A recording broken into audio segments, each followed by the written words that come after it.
प्रस्ताव वहीं से स्टार्ट करते हैं।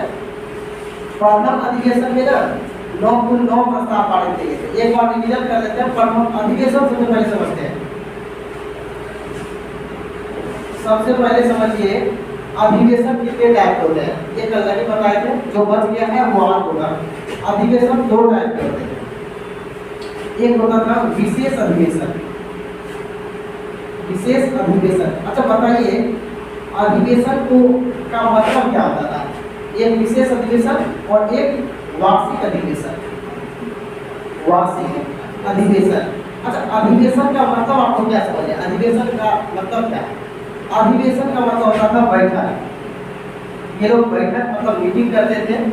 प्रथम अधिवेशन में कुल कितने आदमी मीटिंग किए थे? 72। आज हम लोग देखेंगे कि 72 कहाँ से आए थे। पूरे भारत में उस समय 11 प्रांत था। आजादी तक टोटल 11 प्रांत था। 11 प्रांत में ये 72 यानी 72 मेंबर कहाँ से पार्टिसिपेट किए थे उसको भी देखेंगे। विशेष अधिवेशन और वार्षिक अधिवेशन, इसको समझिए। जब कोई अचानक कोई चीज को पारित करने के लिए किया जाता था तो उसके लिए एक विशेष अधिवेशन का गठन किया जाता था। अचानक अगर कोई चीज के लिए अगर उसके लिए विशेष अधिवेशन, नहीं तो वर्ष में एक बार जो अधिवेशन होता था उसको वार्षिक अधिवेशन कहते हैं। सबसे पहले ये समझ गए। अब हम लोग देखेंगे कि इसमें फर्स्ट अधिवेशन में, प्रथम अधिवेशन में जो अध्यक्ष बने थे, प्रथम अधिवेशन के अध्यक्ष कौन थे? थोड़ा सा इसको रिकॉल कर लेते हैं, ठीक है। प्रथम अधिवेशन के अध्यक्ष थे डब्ल्यू.सी. बनर्जी, यानी गोमेज चंद्र बनर्जी। डब्ल्यू.सी. यानी इसी को हम लोग कहते हैं गोमेज चंद्र बनर्जी। और सचिव कौन थे? सचिव कौन थे? एगो कहाँ तक रहे थे? 1885 से लेकर 1955 ये तो सब कुमार। अब देखिए इनका जीवनी लिखने वाले कौन थे? सबसे इम्पोर्टेंट स्टार मार्क लिखिए। एगो ह्यूम की जीवनी लिखने वाले कौन थे? विलियम वेडरबर्ग। विलियम वेडरबर्ग ने एगो ह्यूम की जीवनी लिखी है।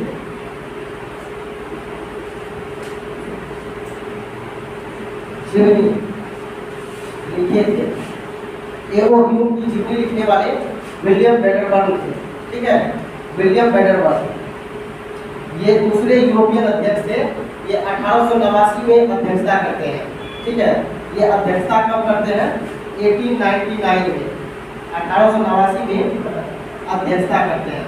तो हम लोग इसके बारे में देखेंगे 1888 में जब होगा तब।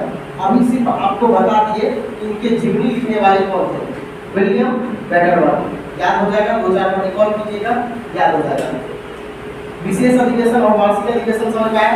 अधिवेशन का मतलब 72 मतलब अधिवेशन का मतलब बैठक होता था। प्रथम अधिवेशन में कुल 72 व्यक्ति ने भाग लिया था, अलग अलग प्रांत से भाग लिया था। और यहाँ जो था प्रथम अधिवेशन में कुल प्रथम स्टार मार्क लीजिएगा। प्रथम अधिवेशन में कुल 9 प्रस्ताव पारित हुआ था। 9 प्रस्ताव पारित हुआ था। सबसे पहले हम लोग देख लेते हैं कि 9 प्रस्ताव आखिर प्रस्ताव का मतलब है कि वो क्या बात रखते थे, ठीक है। वो बात जो रखते थे उसको देख लेंगे। उसके बाद हम लोग टोटल 11 प्रांत जो है उसको देखेंगे मैप के थ्रू। आखिर को इसमें से सब लिख लिए हैं, लिख लीजिए फटाफट कि प्रथम अधिवेशन की अध्यक्षता डब्ल्यू.सी. बनर्जी ने किए थे। सचिव एगो ह्यूम थे और एगो ह्यूम की जीवनी लिखने वाले विलियम वेडरबर्ग थे, ठीक है। और विलियम वेडरबर्ग अगर पूछा जाए कि अध्यक्षता कब करते हैं तो 1889 में करते हैं। पहला अधिवेशन का ये था, इतना सारा फैक्ट। और इसमें कुल 9 प्रस्ताव को हम लोग देख लेते हैं, ठीक है। 9 प्रस्ताव क्या क्या था?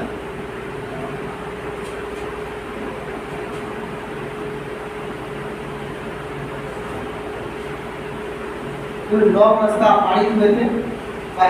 जिनमें पहला क्या था? जिनमें पहला था सैनिक के खर्चों को 50% तक कम किया जाए। इसका मतलब क्या होता था? सैनिक के खर्च का मतलब होता था उस समय भारत, म्यांमार ये सब एक साथ जुड़ा हुआ था और म्यांमार को उस समय क्या करते थे? बर्मा। ठीक है, तो इसमें सभी सैनिक एक साथ मिला हुआ था, जिसमें क्या था कि जिधर म्यांमार का यानी बर्मा का जो भी सैनिक का खर्च होता था वो भारत के टैक्स से ही उनको दिया जाता था। तो पहले कहा गया कि नहीं, ये नहीं होना चाहिए। म्यांमार पर आप शासन करना चाहते हैं, भारत में किए हैं, म्यांमार पर भी शासन करना है, उसके लिए अलग से आप उसके लिए अलग से शासन कीजिए। और इसमें क्या कहा गया दूसरा अधिवेशन में, मतलब दूसरा प्रस्ताव में, बर्मा के लिए अलग से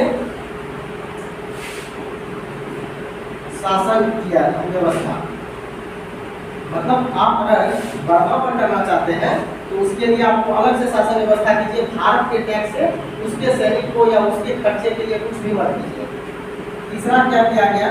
ICS इंडियन सिविल सर्विस, जिसको UPSC कहते हैं, ICS की परीक्षा इंग्लैंड और भारतीयों के लिए भारत में किया जाए। अब देखिए यहाँ समझिए, भारतीयों के लिए किया जाए का मतलब क्या था? इसमें से तो बहुत अमीर और गरीब दोनों तरह के आदमी होते थे। जो गरीब आदमी थे वो तो इंग्लैंड परीक्षा देने के लिए नहीं जा सकते थे, सक्षम नहीं थे। उन्होंने क्या किया, इस प्रस्ताव में पारित करते भारतीयों के लिए कम से कम परीक्षा जो है भारत में किया जाए। इसमें ये हो गया। और चौथा बात क्या बोले थे? चौथा बात बोले थे, इसमें जो UPSC की परीक्षा देते हैं इसके लिए मैच्योरिटी के लिए इसमें जो है उम्र ICS बनने के लिए उम्र 19 वर्ष से बढ़ाकर कितना कर दिया जाए? 19 वर्ष से बढ़ाकर 21 वर्ष कर दिया जाए। 21 वर्ष कर दिया जाए। ये सब इसमें बोले थे। क्या बोले? हाँ, 18 वर्ष से बढ़ाकर 21 वर्ष कर दिया जाए। चलिए ठीक है, रिविजन करके आएंगे। 18 वर्ष से बढ़ाकर 21 वर्ष कर दिया जाए। आप लोग लिखते भी जाइएगा।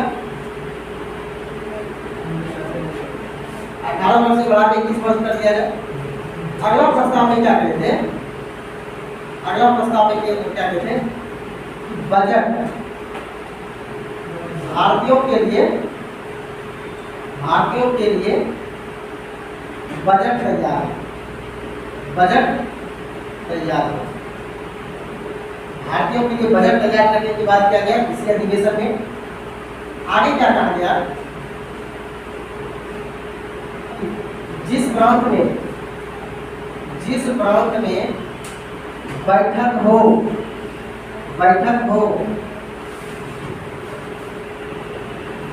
उस प्रांत का अध्यक्ष नहीं होना चाहिए। इसका मतलब हम समझाए थे क्यों नहीं होना चाहिए। ज्यादा भ्रष्टाचार हो सकता है। अपने प्रांत के लिए, प्रांत का मतलब क्या है? प्रांत का मतलब समझिए, इसका मतलब हुआ राज्य। ऐसे समझिए, प्रांत को इंग्लिश में क्या कहते हैं? प्रोविंस। प्रांत को इंग्लिश में क्या कहते हैं? प्रोविंस। और समझने के लिए याद कीजिए उत्तर प्रदेश, यानी उत्तर प्रदेश का पूरा नाम क्या था? United province. यूपी का पूरा नाम क्या था? United province.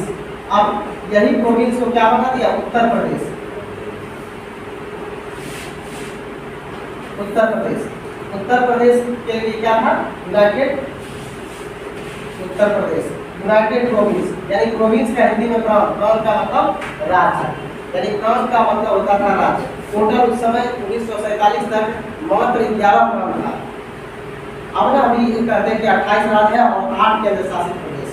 उस समय मात्र 11 प्रांत था। तो यहाँ पर आते हैं, छठा में ये बात कहा गया था 7वां में क्या कहा, इसी प्रांत में कह दिया गया कि अगला अध्यक्षता कहाँ होगा। इस बैठक में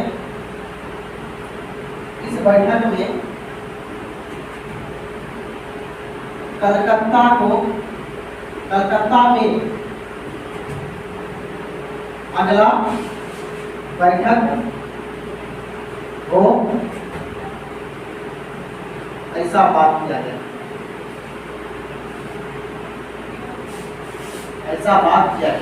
मतलब कलकत्ता होना चाहिए। अगला अध्यक्षता कहाँ हुआ, तो सही में 85 में तो हो गया था बम्बई, और 86 में कहाँ हुआ, कलकत्ता में हुआ था। ठीक है ना, ठीक है। अगला क्या कहा गया था, कुछ याद है आपको? अगला पारित में क्या कहता है, 8वां नंबर पे जितना भी आप प्रस्ताव पारित कर रहे हैं, इसका सबका एक कॉपी अलग अलग प्रांत के जो मेन लीडर है उसको भेजा जाए। इस अधिवेशन में पारित सभी बातों को अलग अलग प्रांत के नेता को भेजा जाए। इसी अधिवेशन में कहा जाता, प्रांत मतलब 11 प्रांत होगा, भेजना आसान होगा। ठीक है, इसी अधिवेशन में कहा दिया था कि इसमें और 9 यानी लास्ट प्रस्ताव क्या आएगा, तो हम लोग म्यांमार को देख लीजिए, घरों का अलग से हो, सैनिक का खर्च 50% कम कर दिया जाए। ठीक है, जिस प्रांत में होगा उस प्रांत का अध्यक्ष वहाँ का नहीं होगा। और इस बैठक में कलकत्ता को अगला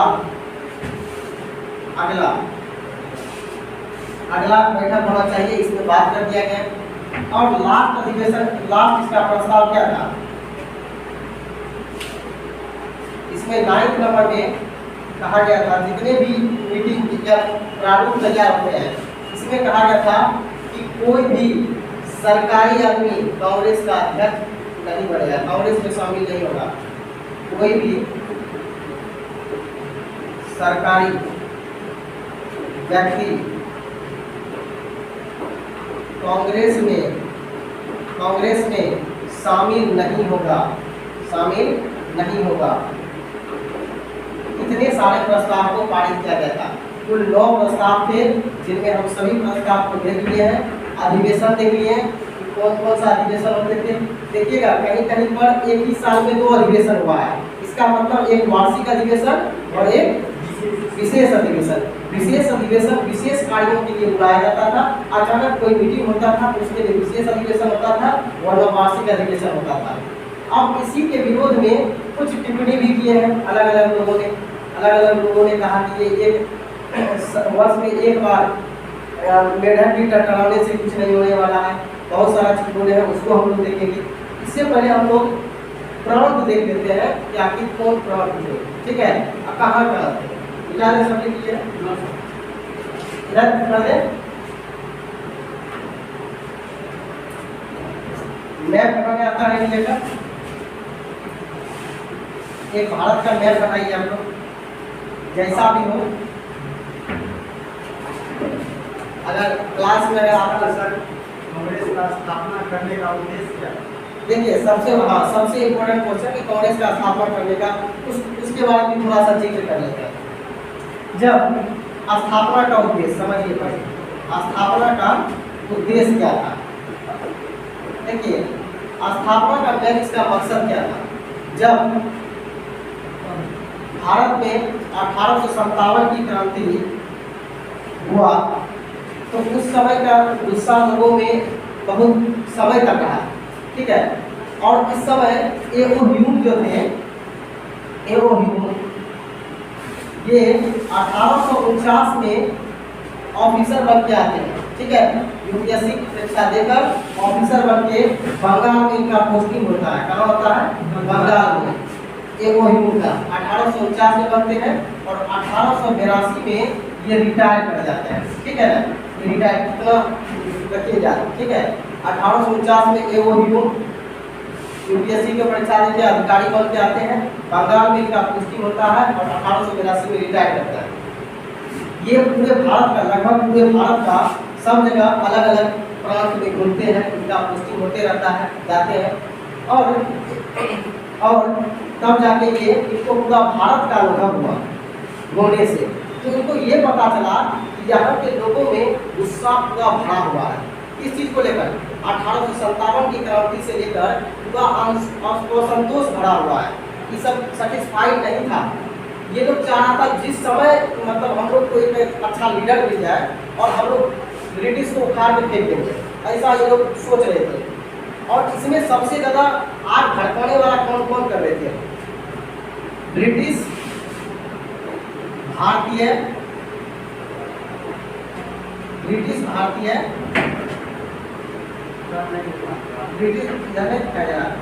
भारतीय लोग, शिक्षित लोग, ब्रिटिश भारतीय शिक्षित लोग। अब देखिए इसका मतलब क्या हुआ? ब्रिटिश भारतीय शिक्षित लोग का मतलब है कि भारत के वैसे अमीर आदमी जो कि ब्रिटेन में जाके पढ़ के नॉलेज हासिल करके यहाँ आते थे, जैसे कह लीजिए महात्मा गांधी, जवाहरलाल नेहरू, डॉक्टर राजेंद्र प्रसाद, सुभाष चंद्र बोस, ये लोग एजुकेटेड पर्सन थे। जब ये लोग पढ़ लिख के यहाँ भारत में आए तो यहाँ का हालत बहुत खराब था। हालत खराब करने का मतलब है ब्रिटेन में देखा बोलने की आज़ादी है, कोई तरह का टैक्स नहीं मिलता है, किसी को कुछ दिया नहीं जाता है, खुलेआम बोल सकते थे। यहाँ पर वो सब छूट नहीं था। बोले आप लोग कर क्या रहे हैं, आप लोग कर क्या रहे हैं? भारत में इस तरह का दुर्दशा देखकर ये लोग को बोलने लगे कि आप लोग कर क्या रहे हैं। ब्रिटेन में जाके देखिए, इससे पहले पोलैंड का लीजिए एग्जाम्पल, स्पेन का लीजिए, फ्रांस का लीजिए, यूएसए का एग्जाम्पल, ये सबका एग्जाम्पल लेके उन लोग को समझाए कि वहाँ पर आज़ादी कैसे मिला। आज़ादी का मतलब है वहाँ पर संघर्ष किया, वहाँ पर प्रेशर झेला, और आप लोग आराम से टैक्स पे टैक्स दे रहे हैं। क्या कि आपको कपड़ा पहनने का टैक्स लग रहा है, घूमने का टैक्स लग रहा है, पढ़ने का टैक्स लग रहा है, आपका खेत आपको ही टैक्स देना पड़ रहा है, आपको जमींदारी व्यवस्था, सब महलवाड़ी व्यवस्था, रैयतवाड़ी व्यवस्था, सब तरह का टैक्स देना पड़ रहा है। क्यों देना पड़ रहा है? क्योंकि आप लोग ब्रिटिश के अंदर में दबे हुए हैं। आप लोग अपनी चीज़ को बात रखिए उनके पास, तो बात कैसे रखा जाए? ब्रिटिश तो सुनते नहीं थे। बोले अब हम लोग क्या करेंगे, डिमांड करेंगे कि हम लोग बात करें कैसे। तो इस समय जब वो पूरा बोले पूरा घूम रहे थे, तब इनको इनका देख के भावना को लगा कि नहीं लोग तो पूरा गुस्सा में है, अब क्या किया जाए। तो ये ह्यूम साहब कहाँ गए? उस समय कौन थे? 1880 से लेकर 1884, देखिए समझिए ये टाइम पीरियड। इस समय लॉर्ड कौन आते थे? लॉर्ड रिपन का टाइम पीरियड था, ठीक है ना। और रिटायरमेंट का डेट देखिए, याद कीजिए 1882 में रिटायरमेंट करने वाले। अभी तो ये ऑफिसर है, ये तो बात करेंगे ना, ये लोगों के हित में उनसे बात करने गए, इनसे लॉर्ड रिपन से कहे कि हमने पूरा भारत को घूमा और इससे ये पता चला कि लोग कभी भी ब्रिटिश पे अटैक करके उसको भगा देगा, मार के भगा देगा। बोला ऐसा कैसे हो जाएगा? बोला पूरा भारत में गुस्सा भरा हुआ है, तो बोला इसके लिए क्या किया जाए? बोले उन लोग अभी चाह रहा है कि उन लोग को लीडर बनाया जाए, नेता बनने का उन लोग का ख्वाहिश है, तो क्यों ना हम उसके ख्वाहिश को पूरा कर दें। बोला नेता बनाएंगे, नेता बना देंगे तो वो सब तो हम पर ही राज करेंगे। बोला नहीं, हम लोग दूसरे तरह का नेता बनाएंगे, ठीक है, जिसमें कि हम लोग बातचीत करेंगे और वहीं पर पूरा भारत का जो मैन लीडर होगा उससे बात करेंगे। क्योंकि हर प्रांत में एक मैन लीडर है जो सबको भड़काने का काम कर रहा है, क्यों ना हम उसी से बात करें। जैसे कि सब गांव में एक मुखिया होता है, मुखिया से बात करते हैं पूरा गांव संभाल लेता है, उसी तरह से हम प्रांत के मुखिया से बात करेंगे और भारतीयों में जो असंतोष है उनका कारण जानेंगे, समझिए। तो इनके बात से ये सहमत हो, बोले हाँ ठीक है आप कीजिए जो करना है। बोला मेरा पहचान भारत के लोगों के लिए अच्छा बना हुआ है, हम बात करेंगे, मेरा बात मानेगा। सही में एक ह्यूम को क्या कहा जाता? हर्मिट ऑफ शिमला, मतलब लोगों से ये ज़्यादा लगा पड़ते थे, इसलिए लोगों ने इसको टाइटल दे दिया हर्मिट ऑफ शिमला। शिमला में रहते भी थे बाद में रिटायरमेंट करने के बाद, तो कहेंगे ठीक है जाके बात कीजिए। बात करने के क्रम में ये लोग मेन लीडर सबको बुलाए, कब? 1884 में, ठीक है। अब ये रिटायर कर गए थे, रिटायर करने के बाद बोले कि आप लोग का बात क्या है, ये बात रखिए।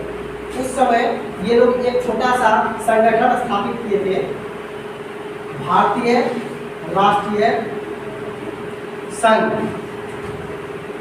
बोले कि आप लोग एक संगठन स्थापित कीजिए। 1884 में इसका एक संगठन बना दिया गया, भारतीय राष्ट्रीय संघ, यानी इंडियन नेशनल यूनियन। देखिए INU, बाद में इसी को बना दिया गया INC। 1885 में संघ हट गया, भारतीय राष्ट्रीय कांग्रेस बन गया, बना कि नहीं? तो कहे कि आप सबसे पहले आप लोग का जो एक ग्रुप होना चाहिए, एक संघ बनाइए। संघ में क्या कीजिएगा, आपका जितना भी बात है, जितना भी मुद्दा है वो रखिए ब्रिटिश के पास, जो आपका यहाँ पर है, उनसे बात रखने के क्रम में आपको जो भी प्रॉब्लम होगा वो बात रखिए। तो ये लोग बोले कि अभी आप लोग चले जाइए, लौट जाइए अपने अपने क्रम में। 1 साल के बाद हम लोग मिलेंगे। कहाँ मिलेंगे? हम लोग मिलेंगे पुणे के अंदर। कहाँ मिलेंगे? पुणे के अंदर, ठीक है, ठीक है ना? वही था, नहीं, पुणे के अंदर मिलेंगे। पुणे में कब मिलेंगे? 1885 में पुणे में मिलेंगे। यानी 1884 में ही प्रस्तावित जगह कहाँ था? प्रस्तावित जगह पुणे था, ठीक है। प्रस्तावित जगह पुणे हो गया। तो 1 साल बाद मिलेंगे। जाइए अपने अपने प्रांत में और जितना भी प्रॉब्लम है अपने अपने प्रांत का लेकर आइए, और उस समय हम लोग बात करेंगे कि किस तरह से खत्म किया जाए। सभी लीडर लौट गए, समझ गए? लीडर लौटने के बाद 1885 में 1 साल बाद आना था वो लोग को मिलने के लिए, लेकिन उस समय पुणे में क्या हो गया था? प्लेग महामारी फैल गया था। प्लेग महामारी फैल गया था, महामारी। प्लेग महामारी फैलने के क्रम में इसका डेट बदल के बॉम्बे कर दिया गया। कहाँ कर दिया गया? बोला कि अब जो मीटिंग होगा ये बॉम्बे में होगा, गोकुल दास तेजपाल संस्कृत महाविद्यालय में। और वहीं पर दादा भाई नेरोजी, कौन थे? ग्रैंड ओल्ड मैन, ठीक है। दादा भाई नेरोजी के क्या कहा जाता था? ग्रैंड ओल्ड मैन कहा जाता था, है? और क्या कहा जाता है? वयोवृद्ध नेता भी कहा जाता है। दादा भाई नेरोजी, दादा भाई नेरोजी, इसको क्या कहा जाता है? तो उन्हीं को कहा जाता था grand old man. Grand old man और या वयोवृद्ध नेता या पुरुष, ये ऐसा उपनाम से इनको जाना जाता है। इन्हीं के द्वारा 1885 में भारतीय राष्ट्रीय संघ का नाम बदल के भारतीय राष्ट्रीय कांग्रेस कर दिया गया। 1 साल के तरफ। तो पूरा बात क्लियर हुआ क्यों किया गया? इस समय पूरे भारतीयों में असंतोष था। 1857 के क्रांति से ये लोग पूरा तरह से परेशान था। भारत को सभी चीज में टैक्स देना पड़ रहा था। तो ये लोग कहे कि नहीं, ऐसे नहीं होगा, इसके लिए हम लोग को करना क्या होगा? ब्रिटिश को यहाँ से भगाने, मतलब इस समय गरम दल सब तरह के आदमी थे। बोले कि नहीं, हम लोग इसको भगा नहीं देंगे। तो बाद में एक ह्यूम ने इन लोग के लिए भारतीय राष्ट्रीय कांग्रेस की स्थापना करने में अहम योगदान दिए, लेकिन इनको भी नहीं पता था कि यही भारत की आज़ादी का कारण बनेगा। धीरे धीरे इसमें इतना भारतीय शामिल होते गया कि पूरा ऑल ओवर इंडिया से सभी शामिल हो गया। और लास्ट में ऐसा हुआ कि ब्रिटिश को प्रस्ताव मतलब लिख कर देना पड़ा कि अब भारत का आज़ादी का समय आ गया, ठीक है। तो इतना सारा क्लियर हुआ कि क्यों बना, कहाँ पर हुआ था। एक बार से फिर से बात कर लेते हैं कि सबसे पहले 1884 में भारतीय राष्ट्रीय कांग्रेस का नाम क्या था? भारतीय राष्ट्रीय संघ, ठीक है। किसने इनको भारतीय राष्ट्रीय संघ से भारतीय राष्ट्रीय कांग्रेस करने का प्रस्ताव किया?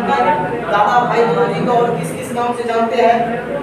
ग्रैंड ओल्ड मैन, या हिंदी में कहें तो वयोवृद्ध नेता, ठीक है। और यहाँ पर प्रस्तावित 1884 में प्रस्तावित जगह का नाम क्या था? जहाँ पर पुणे से बदल कर अगर बम्बई किया गया तो कारण प्लेग महामारी। और इनको ह्यूम को किस नाम से जानते हैं? Hermit of Shimla. और क्या कहते हैं? भारत में पक्षियों का जनक, कल लिखाए थे, ठीक है। और इनको क्या कहा जाता है? People's friend. क्या कहा जाता है? देखिए इसमें जो आपको डेट लग रहा है इंपॉर्टेंट लिख लीजिए। और एओ ह्यूम को पीपुल्स फ्रेंड भी कहा जाता है, फ्रेंड भी कहा जाता है, क्योंकि इन्होंने पीपुल्स फ्रेंड नामक एक पत्रिका लिखे थे जिसमें भारतीयों के लिए बहुत अच्छे अच्छे शब्द का यूज किए थे, इस्तेमाल किए थे। तो जितने पढ़े हुए व्यक्ति थे वो लोग तो समझ गए कि ये हमारे लिए अच्छे हैं और सही में अच्छे थे, और इनको नहीं पता था कि लेकिन आज़ादी में यही एक योगदान दिलाने वाला है भारतीय राष्ट्रीय कांग्रेस। कहाँ पर कोई दिक्कत है? देखिए 1884 में प्रस्तावित रेट का नाम क्या था?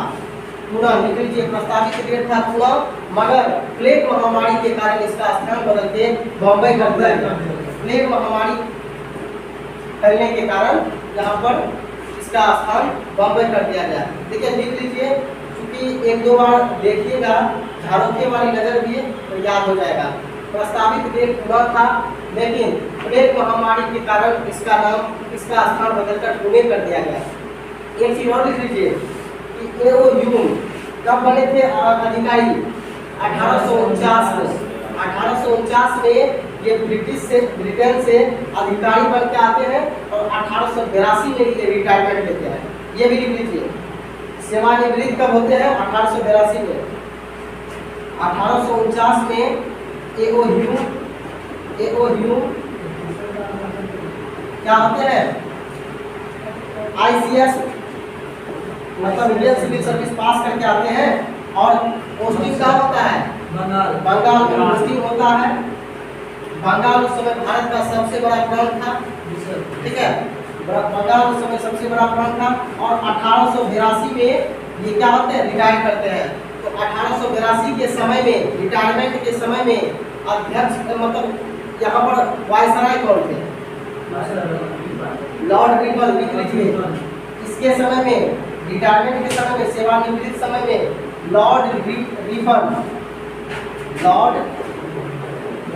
रिपन, हाँ यहाँ देखिए लिखे हैं लॉर्ड रिपन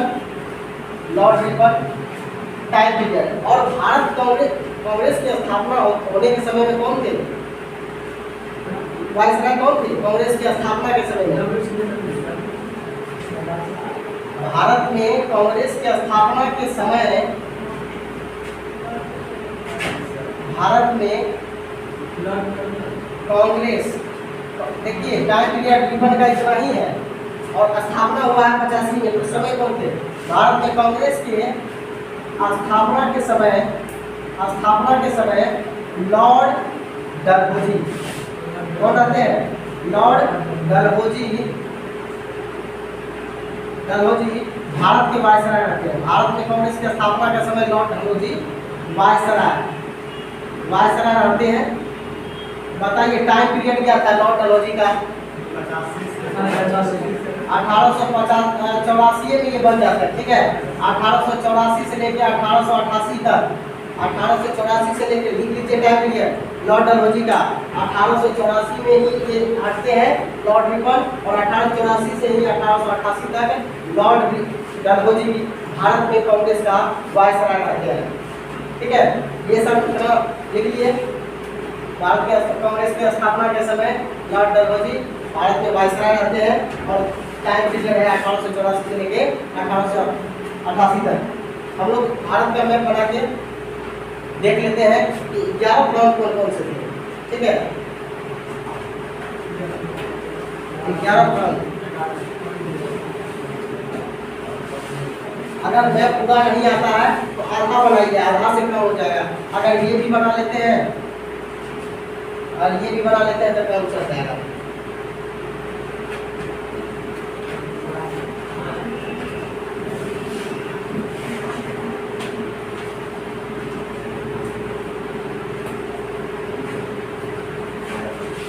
चलिए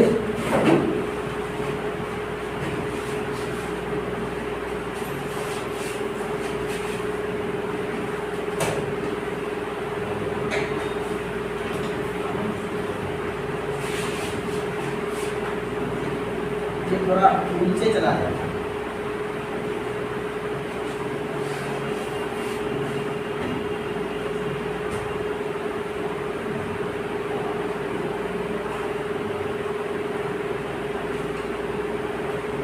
छोटा सा ही बनाते हैं।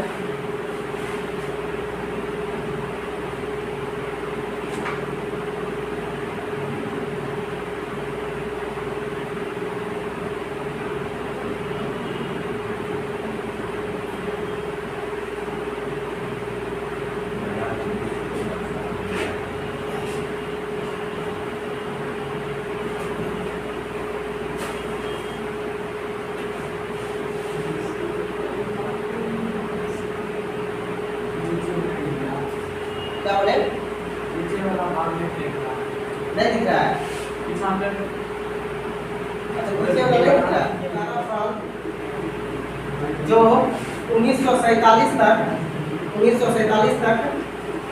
रहता है। ठीक है, 1947 तक जो 11 पर्वत रहता है उसको हम लोग देखने वाले हैं। सबसे पहला पर्वत जो है यहाँ पर, यहाँ ले लीजिए मद्रास। ठीक है, यहाँ पर लीजिए बंगाल, यहाँ उड़ीसा, हाँ ज्यादातर डेवलप एरिया यही था। बंगाल यहाँ है। ठीक है, उसके बाद यहाँ ले लीजिए असम, यहाँ है बिहार, यहाँ जो बीच में है ये संयुक्त प्रांत है, संयुक्त प्रांत। यहाँ जो रहता है ये मध्य प्रांत, मध्य प्रांत। उसके बाद यहाँ पर ले लीजिए बॉम्बे प्रांत, बॉम्बे प्रांत। यहाँ पर ले लीजिए पंजाब, यहाँ लीजिए सिंध प्रांत, सिंध प्रांत ये वाला एरिया। सिंध ऐसे भी कहाँ है? पंजाब, अब तो पंजाब में नहीं है, अभी कहाँ है? अभी पाकिस्तान में है। ठीक है, और यहाँ लीजिए पश्चिमोत्तर प्रांत, पश्चिमोत्तर प्रांत। ठीक है, इसी को कहते हैं NDRF,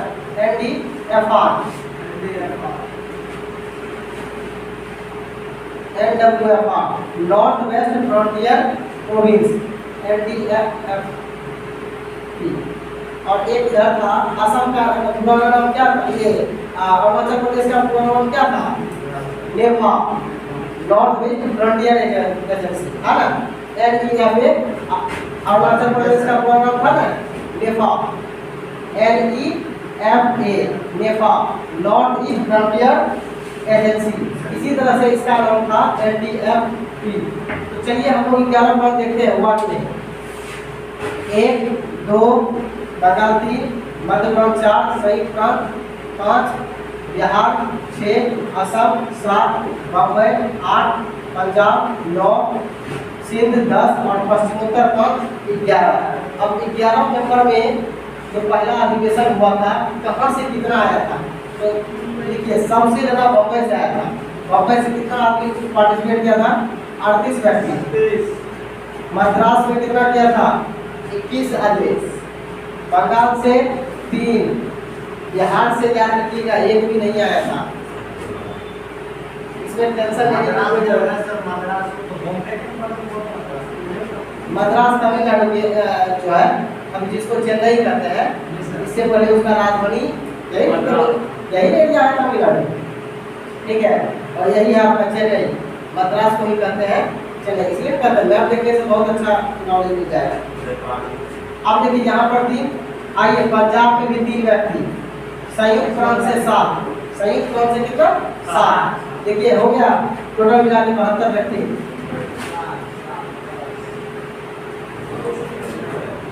देखिए आपका 72 व्यक्ति जो प्रथम अधिवेशन में भाग लिया था, तो बम्बई से पहले देखिए, बम्बई से 38 व्यक्ति, संयुक्त प्रांत से 7, ठीक है, पंजाब से 3, और कहाँ से? बंगाल से 3, और एक बच गया मद्रास से। मद्रास से टोटल 21 व्यक्ति साथ भाग लिए थे। जोड़िए, मद्रास से 3, 7 3 10 3 13 और 13 21 हो गया यार कितना? 34 और 38 को जोड़ लीजिए, 72 व्यक्ति हो गया, जिससे कि 72 व्यक्ति ने भाग लिया था। आपको पूरा मैप में बता दिए 72 व्यक्ति कौन कौन थे। ठीक है, कहीं कोई डाउट है तो पूछ लीजिए। आज का क्लास में कोई डाउट है तो पूछ लीजिए, क्योंकि टाइम हो गया है। नहीं तो हम लोग अगले अधिवेशन, हम जो बात करेंगे नेक्स्ट क्लास में, वो 1886 का अधिवेशन है। 1886 यानी दूसरा अधिवेशन से। दूसरा तीसरा अधिवेशन आपका चौथा आराम से चल जाएगा। आप सोच रहे होंगे क्या सब अधिवेशन पढ़ेंगे, टोटल जो इम्पोर्टेंट सब है सब अधिवेशन 1947 तक का पढ़ेंगे, लेकिन 2-3 दिन में क्लास खत्म हो जाएगा कांग्रेस पूरा, लेकिन पूरा डिटेल से, ठीक है। जितना टाइम लगा ये पहला क्लास और आज का क्लास ये सब समझने में, ये दूसरे दिन तीसरे दिन में इतना नहीं होगा। अब जो कल का क्लास होगा 86 होगा, 87 होगा, 88 होगा, 89, 4 को क्रमवार लगातार देख रहे हैं, क्योंकि इसी में आपको पहला पता चलेगा कि मुस्लिम अध्यक्ष कौन थे, अंग्रेज अध्यक्ष कौन थे, उस अधिवेशन में क्या विशेष हुआ, कुछ तो हुआ होगा। कौन यूरोपियन अध्यक्ष पहले थे, कौन मुस्लिम अध्यक्ष थे, आखिर जैसे बदरुद्दीन तैयब सुने होंगे पहला मुस्लिम अध्यक्ष है, तो वो पहले क्या थे, उससे पहले वो क्या थे, वो वकील थे, ठीक है ना। तो ये सब जितना भी फैक्ट है डिटेल से कॉन्सेप्ट के साथ देखेंगे। अब हम आपको बता दिए 72 अधिक व्यक्ति थे, लेकिन बताए कहीं नहीं तो कहाँ से आए थे, तो आप कहेंगे तो ऐसे ही हो गया। 72 अधिवेशन यहाँ पहला पार्टिसिपेट करता है ना, तो लॉर्ड डलहौजी क्या करते हैं, ये संस्था जो है सूक्ष्म अल्पसंख्यक जनता का प्रतिनिधित्व करती है। अल्पसंख्यक का मतलब होता है बहुत कम, 72 आदमी लेते हैं, लेकिन दूसरा बार उनको खुद नहीं पता था कि 72 से डायरेक्ट 434 तो पहुंच जाएगा। 300 लिखा उसको ठीक कर दीजिएगा, तो 434 लेते हैं। फिर वो उनको डाउट होता है कि 434 के हो गया, फिर उसका डायरेक्ट बढ़ने लगता है 607, फिर 1242, ठीक है, कहीं कहीं में 1248 भी रहता है, ठीक है। और उसके बाद डायरेक्ट पता चल जाता है कि 1889 हो गया, तब ठीक है। उसके बाद उनको लगता है कि भारत के व्यक्ति जुड़ने लगे हैं, इसमें ज़्यादातर यंग आदमी जुड़ने लगते हैं, हमारे आपके जैसा जितना 21 साल से रहता है वो लोग जुड़ने लगते हैं। तो ये लोग हम लोग कल देखेंगे, ठीक है। इतना सारा आज देख लीजिए, आज का क्लास यही, ठीक है, आज का क्लास यही, ठीक है।